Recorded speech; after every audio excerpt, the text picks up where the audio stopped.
Embrace how unique God made you. Embrace how unique He made you, because in His original plan, that specific thing, people or men decided to mock at you for, or pointed fingers at you for, and shamed you for, that very thing is what will make it different.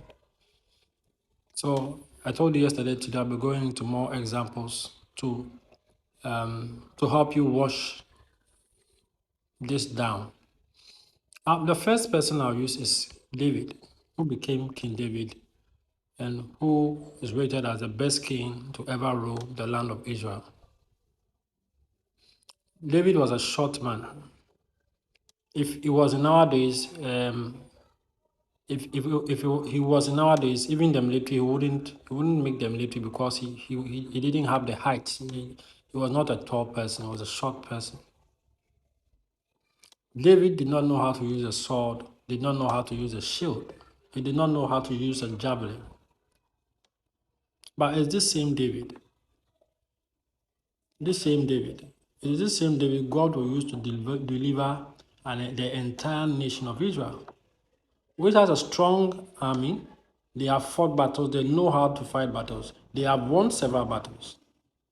But this one man, Goliath, kept mocking and making fun of the armies of God.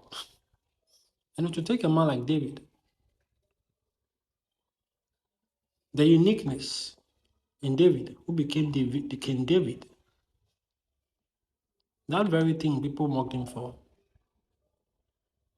And I guess when he was taking care of his father's sheep on the backside of a desert, and what was happening was all his siblings were around, and some were doing other things. Those who were of age to join the military and all that were there in the military doing their training. And I would suspect that in those days, taking care of a sheep was a very tedious task, because you had to go sometimes being there in the woods for days. But in that thing, God trained him. Look at what David used to kill Goliath. A simple sling.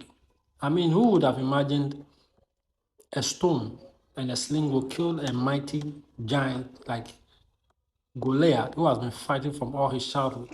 But you see, the way God created King David, there's a reason why he didn't make him tall. He didn't give him stature. He didn't make him like a giant, so tall. In how God created David, that thing allowed him to kill Goliath.